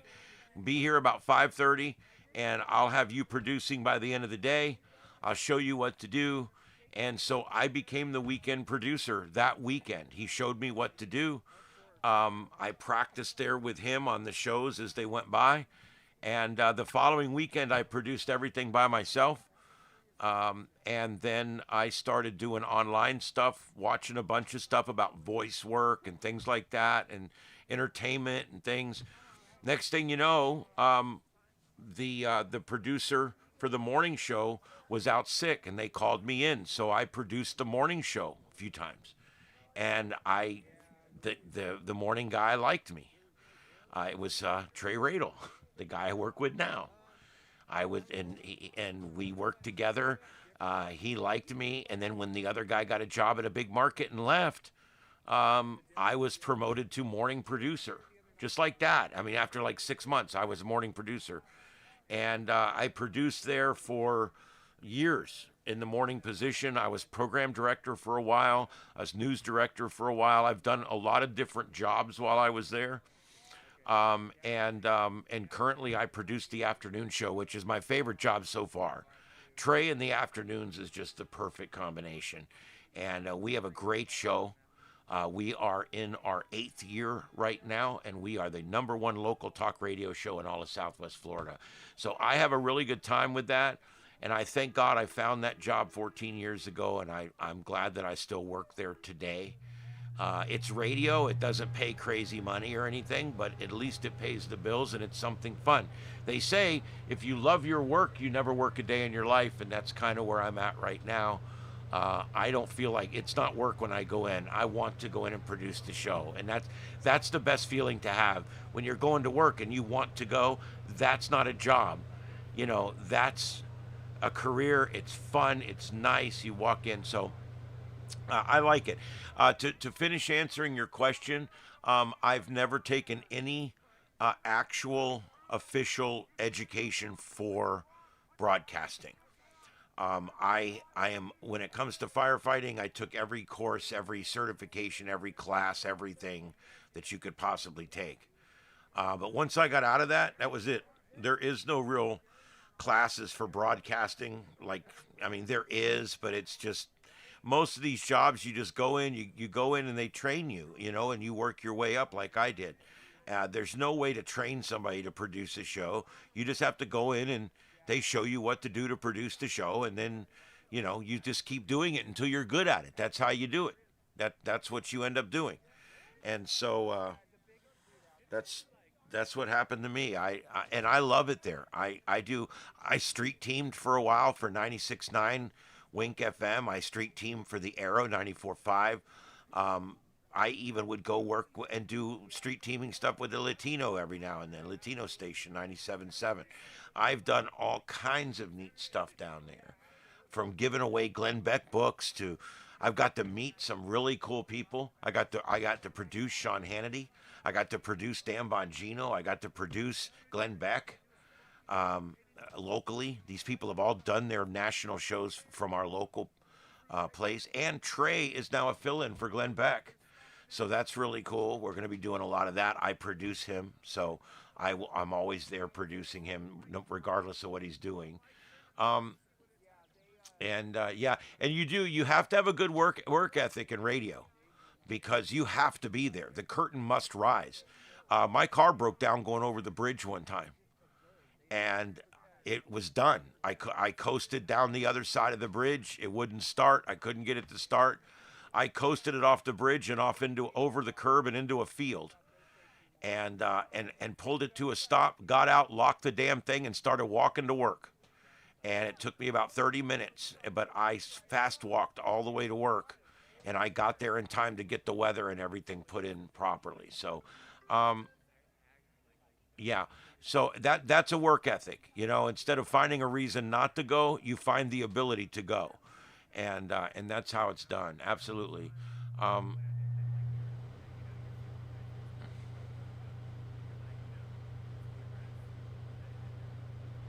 Well, there you go. Yeah, listen, there's not a lot of money in broadcasting. There's only two classes in broadcasting: talent and everybody that doesn't make a lot of money. So that's pretty much how it is. If you're good and you can get a talent position, you can do okay. Still, it's still not the kind of money you would think. It's not like it used to be. Now, if you're the big anchor in town or the big weatherman in town, you probably make a decent pay. Still probably not what you think it is, though. But radio doesn't pay a lot. Radio keeps the lights on, but I love radio. I just love it. Yeah, I love that I'm in the career and that this is what I do. You know what's the neatest thing to me is the people that recognize my voice. I'm the producer. I only talk probably maybe 5 or 10% of the time. My host monologues and I fill in. I throw in funny quips. We had a great show tonight. I had about 5 or 10 good ones, and we just have a real fun time on there, bantering back and forth, and putting words together and saying weird things over and over again because they sound weird. We do a lot of that kind of stuff, and it's just it's a lot of fun. The comedic timing between him and I has gotten very good, and I really love it. I learned how to do what I'm doing with you guys tonight because I am a good radio producer that's been doing it for a long time. I have a lot of experience. I've filled in on the radio. I know what I'm doing, and so when I started this channel, I was already halfway trained. The rest of it, I just had to keep learning, and like the studio, how to move things around and do stuff, all that kind of stuff. You just have to learn it, and you have to do it over and over and over again to get good at it. You guys can go back right now and look at a show I produced 6 or 8 months ago, and you'll see that it's cleaner now. It's better. I'm using music. We're bumping in and out. We're doing different things. The cameras are better. Still working on the sound quality. I got the battery. I forgot. I brought home the batteries for this mic, and they're down here in my bag. I just forgot. So tomorrow night, or tomorrow whenever I go on, because if there's stuff going on during the day tomorrow, I am going to go live. I'll have the shotgun going tomorrow, so it'll be a little bit better. This one's doing okay as long as I keep it really close. But that one there, I can put further back out of the way and not have it right literally in my face like this. This thing is right here in front of my face. But it's working there anyway. So, all right, let's see. That's what we've got there. All right, I'm going to check the chat room. We're coming up on 2 hours here. I'm going to check the chat room to see what you guys want me to mention or talk about.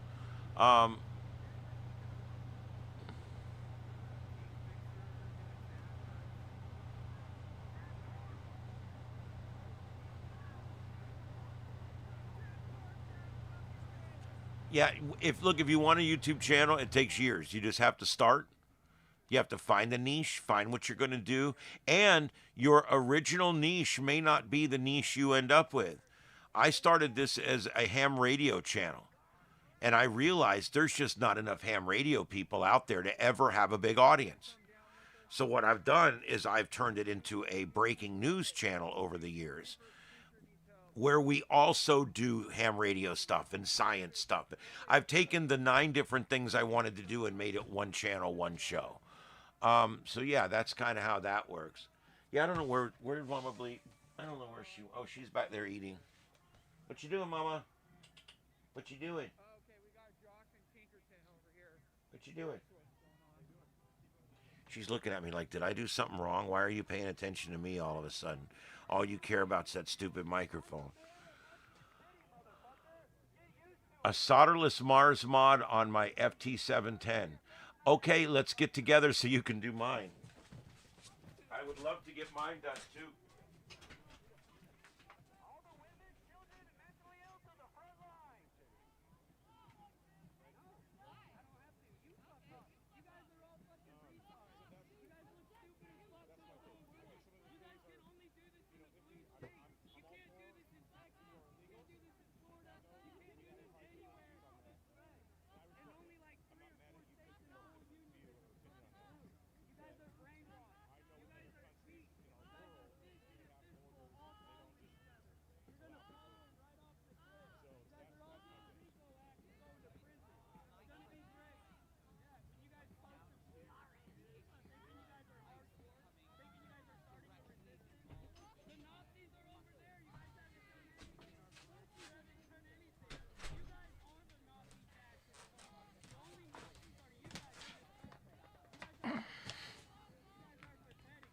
Got it? There you go, buddy.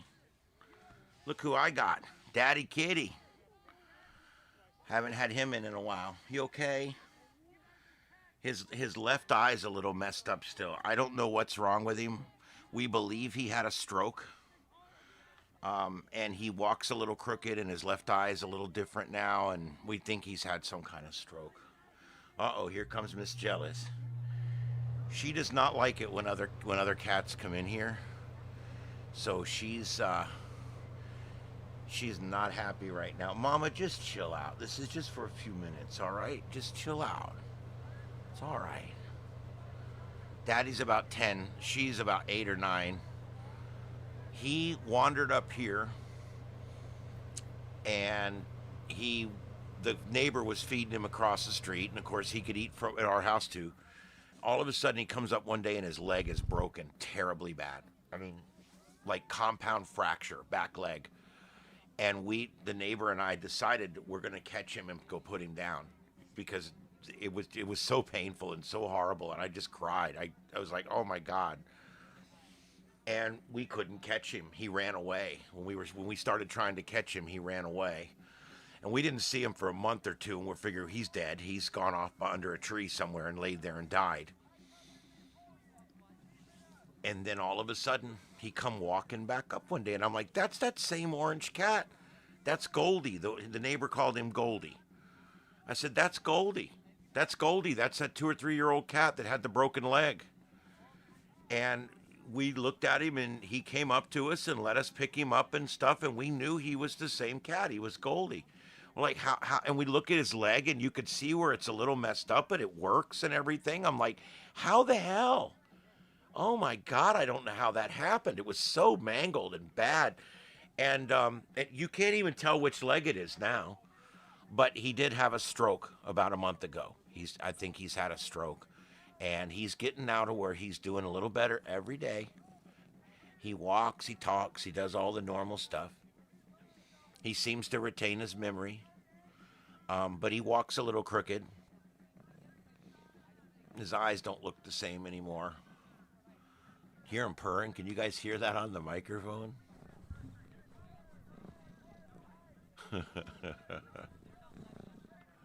He's such a good cat. He's an outdoor though. He doesn't really like being trapped inside. He's a little apprehensive right now but he feels that it's warmer in here and he may just lay down. Sometimes on cold nights he'll just lay down in here and go to sleep. If he doesn't, I'm going to bring him in the bedroom with me. He'll go in there and lay down up on the pillow on the bed. I got a pillow for him. And he'll go lay down in there with me. It's a cold night. I'm not going to leave him out. Yep, he's a survivor. Yeah, he's on his 3rd or 4th life, this one. He's had a bad lung infection. He almost didn't survive. He gets eye infections. He gets ear problems. I've got 3 different medicines for him that he gets from time to time. Yeah, Mama Bleep gets mad, and she's mad at me. But luckily, once he goes out, everything will immediately return to normal. She doesn't like when I let other cats in here. She's like, no, I live in here, not other cats. Me, I live in here, and that's the kind of bullshit I have to put up with. It, right, Daddy Kitty? Oh, he's such a good one.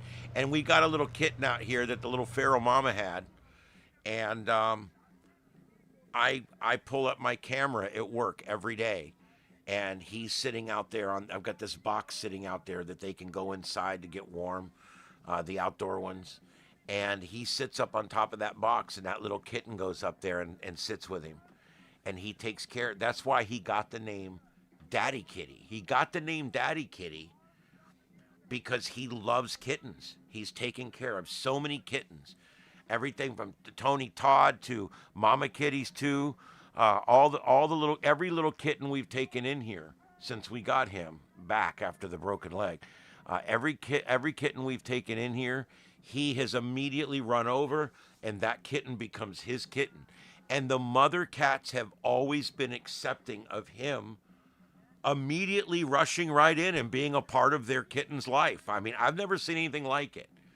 You know, generally male cats are like, "Hip, not mine," and they can take off, you know. This one here is like, "Oh, I'll take them, though those are mine." And I've come in before, and the mom and him are all curled up with the cats nursing on the mom. He wants to be part of a family unit. And it's kind of rare for cats. So, oh yeah, my cats love affection because I'm very affectionate with them. And I'm very, very attentive to them.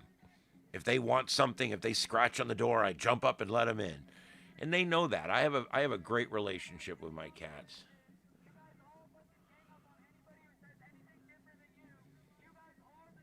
Hey Texas, what's up?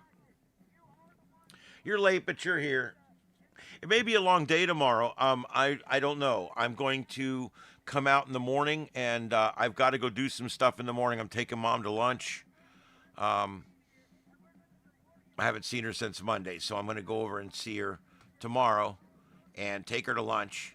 And I got to do 2 or 3 things while I'm out. And then once I get back around 1 or 2 in the afternoon, from that point on, I'm going to be watching to see if there's enough going on anywhere for me to go live. And if there is, I will go live.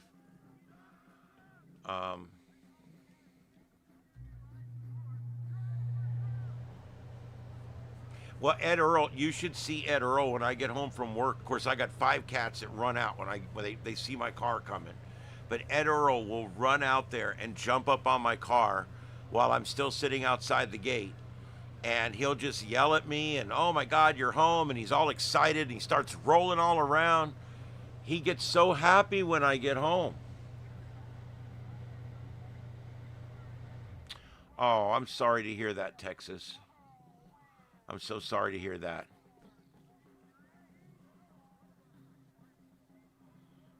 Wow.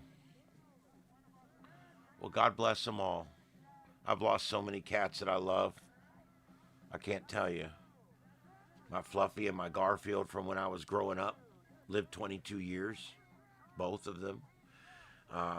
My Queezer, who was 16. I love that cat. The whole time I was a firefighter, she was there waiting for me every day when I came home. I didn't have a wife and kids. I never did the wife and kids thing. And God bless them all. They're just my Scooter, my D-Cat. I mean, I had so many good cats. They just don't live long enough. Why is your ass up in the air? They just don't live long enough. It's a problem. I want the first 60-year cat so it'll outlive me. Yeah, I'm sorry about everybody's losses. I know, I feel it. Trust me, I feel it. I get way too attached, and when I have to go put them down, it just emotionally wrecks me. to the point that I'm distraught for 3 days. I don't overplay it. It's nothing like that. It's just, it's rough for me mentally.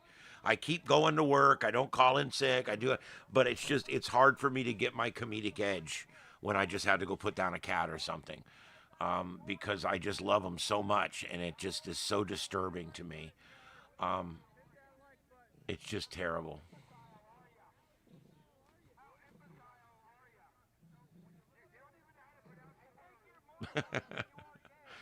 Yeah, they do you hear him purring? My lord.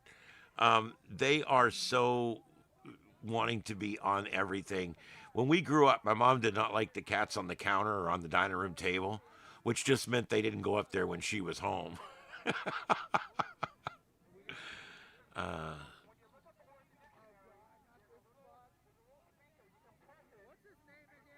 yeah, I know. I know how you feel. Trust me. I've cried my eyes out for cats. I tend to handle humans dying a little better for some reason, because in my mind they understand what's going on. We all understand what's going on. Everything's with a cat. It's like you're literally taking that cat to have it killed, and I just don't know how that all plays with the soul and everything. I have a weird thing. I hold my cats when they put them down. I hold them and I look into their eyes.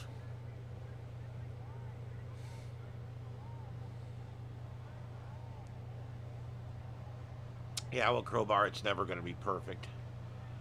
Um, I look at these guys and I'm like, I'll end up. There'll be a day when each of them go with me to the place. Have to buy the needle. Yeah. Oh, that's my boy.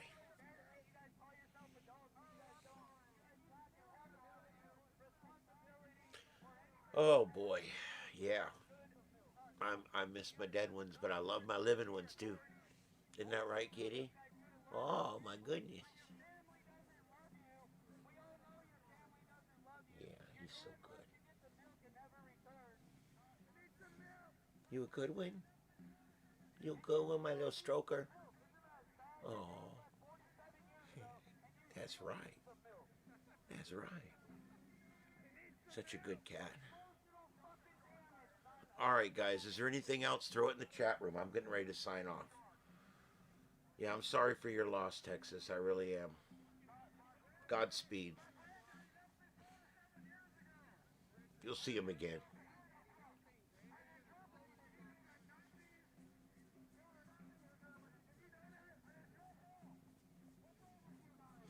Oh, I got to go hug all my cats now. Anything else, guys?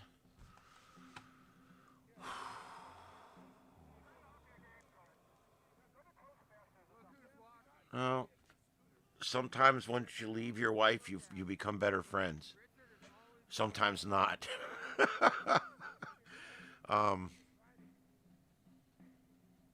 luckily, I never had any bad breakups, but then again, I didn't have any real long things going on anyway. Um,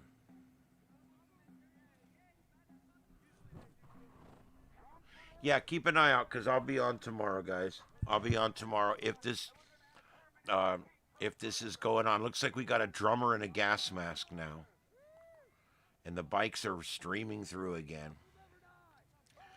If I didn't have to put shows in tonight and shit, I'd probably stay on a little longer, but I got to get going. I still got to put 3 shows in tonight before I go to bed.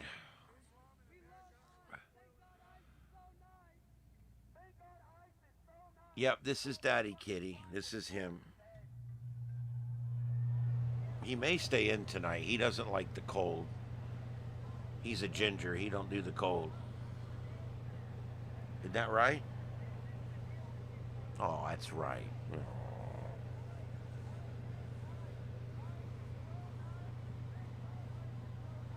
All right, guys. I think I'm going to let you guys go. It's been fun tonight, and I'll be back tomorrow for probably an extended show of some kind. I don't know exactly what's going on. I'm going to play for you here in just a second. I'm going to play this new global warming song that I got. and I'll see if you guys like it or not. And I also have one more after that, and then once we get done with that, I'm going to sign off for the night. So please like, share, and subscribe, everybody. Thank you, Heath. I'm bad about not saying that enough. Thank you, everybody, for being here tonight. 7-3s, and I'll see you guys tomorrow, sometime tomorrow afternoon or evening, depending on what's going on. I will be here. So thank you for being here, everybody. My name's Ian. This is the Sights and Sounds of Earth right here on Starship Adventures. Check out our backup channel, Starship After Dark. Please hit the like and subscribe, and we'll see you tomorrow night at 9 p.m. We're going to play a couple songs here on the way out. So have a good night, everybody. God bless everybody and their pets, because, you know, they're so special to us, and it hurts so bad when we lose them. And that pain you feel is the love you had, and you'll get to see them again, I promise. Have a good night, everybody. See you tomorrow.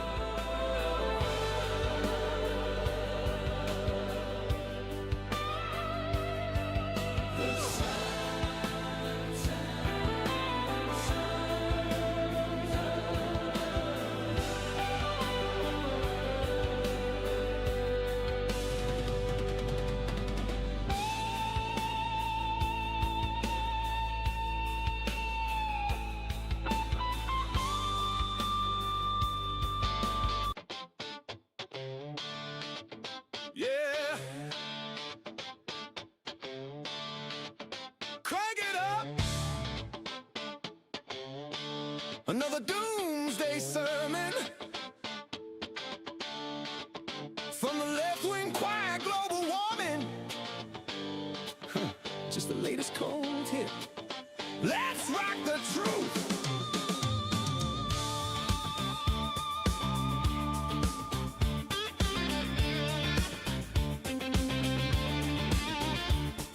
You lefties scream the sky is falling, ice caps melting fast. Arctic on by 2014,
inevitable, you said, right brothers left. Haley's Comet cyanide, panic for nothing, what a gaffe. Nuclear meltdowns everywhere, also from stress alone. Bacteria busted that myth, left you on your throne. Famines in the 70s, society crumbling down. Innovation crushed your fears, wear that clown crown. Blind faith in science fiction, never proven right. Global warming cold. Good night.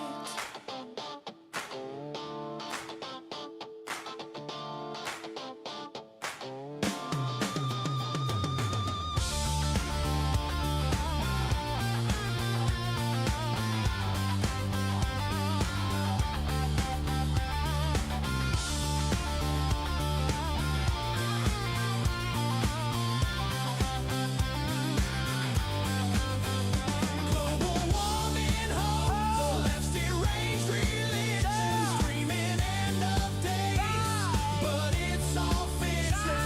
More cash in, fix the planet's pain, but none of it happened again and again. Worship at the altar of climate change lies, debunked and disproven. Open your eyes. It's a cult of doom, lefties on their knees. Global warming hoax, set us free.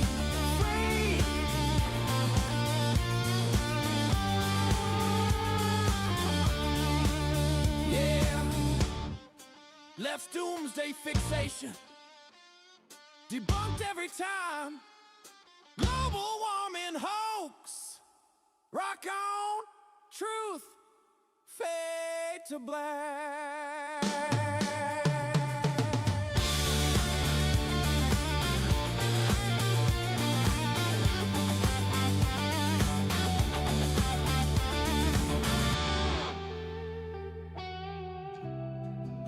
Yeah, this one's for the real Trekkies. The ones who remember when Star Trek meant something. Alex Kurtzman, you hack. Consider this your send-off. You killed the franchise and we're singing over the grave.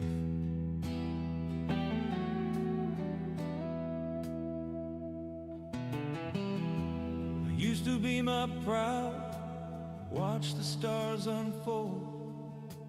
Bold explorers, logic sharp, stories pure as gold.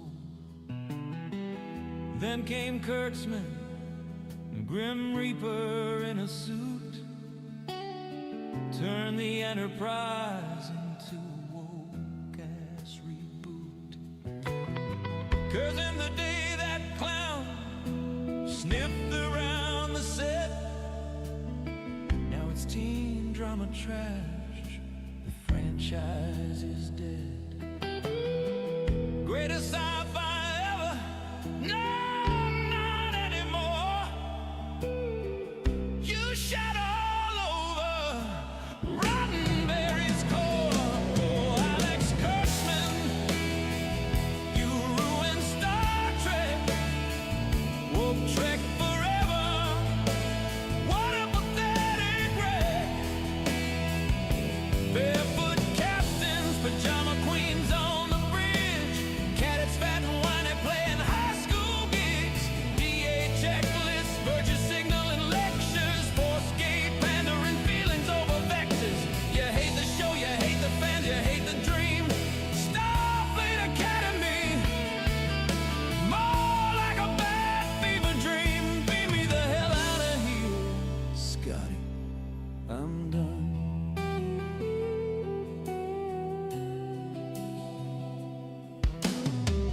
Captain Nalaka, Holly Hunter's barefoot joke, strutting in PJ's no shoes. Someone's got a fetish poke. Talks like gravel in her mouth, sits like a smug damn cat, refuses to split a kid from a crook. Starfleet, where's that at? Oh, power to forward shield. while getting hit from behind. Technical idiocy shows you got no mind. Women always stronger, smarter, morally supreme. Men bumbling props in your feminist fever dream. Cadet supposed to be elite, fat, dumb, and out of shape. Whining about love triangles, homesick tears on tape. Insubordination daily, no discipline in sight. Mouth off to superiors, get a hug, yeah, that's right. Flat as cardboard, one-dimensional D-bots. Speed run arcs faster than a warp core plot. Everyone's queer-coded, not representation, just force. Preachy therapeutic speed, empathy circles, of course. Oh, Alex Kurtzman, you ruined Star Trek. Woke Trek forever. What a pathetic wreck. Barefoot captains, pajama queens on the bridge. Cadets fat and whining, playing high school gigs. EA checklists, virtue signaling lectures. Force gay pandering feelings over vectors. You hate the show, you hate the fans, you hate the dream. Starfleet Academy, more like a bad fever dream. Beam me the hell out of here, Scotty, I'm done. Writing's cringeworthy, dialogue preachy and lame. Juvenile jokes fall flat, embarrassing shame. Grainy visuals, cheap effects, sound mix from hell. Lord butchered, cannon trashed, nostalgia bait smell. Pacing's garbage on tears, forced drama galore. Teen soap on Nickelodeon, couldn't be more poor. Viewership tanked, charts dropping like red shirts in a fight.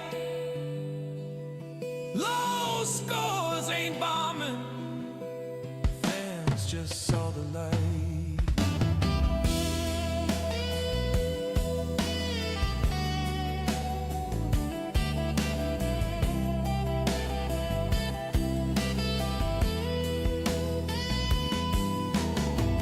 Ruined Discovery, Picard, strange new worlds too.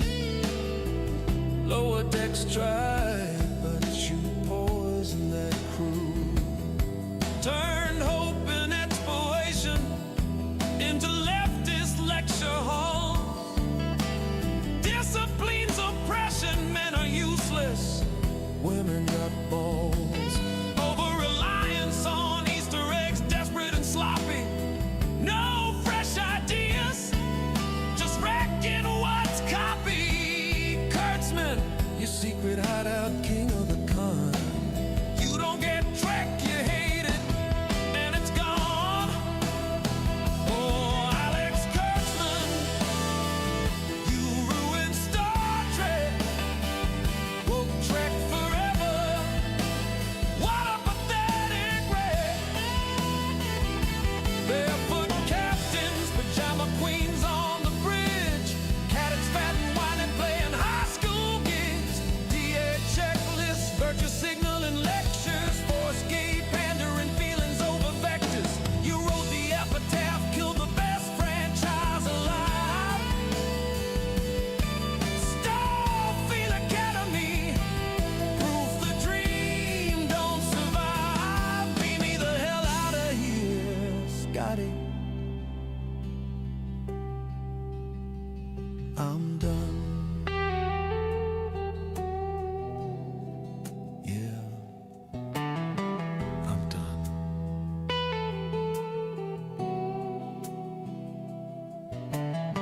So skip this trash, real fans, let it die in the dark. Kurtzman, Take your woke coat and shove it where it sparks. Star Trek was bold, it was hope, it was true. Now it's your tombstone. All right, everybody, that's it. That's what I got for you tonight. I hope you enjoyed the show. My name's Ian. It's been my pleasure to be your host tonight on the Sights and Sounds of Earth, right here on Star Trek, on Starship Adventures. My God, I don't even know what the name of my channel is. Starship Adventures, right here on YouTube. Don't forget our backup channel, Starship After Dark, and we'll be back tomorrow as news breaks. So keep watching for us. Make sure you hit that notification bell and the thumbs up on the way out. We really appreciate it. We'll catch you guys tomorrow right here on the Sights and Sounds of Earth. This concludes our broadcast day. Have a good night, everybody, and a safe tomorrow. KO4 EFS QSY 73073.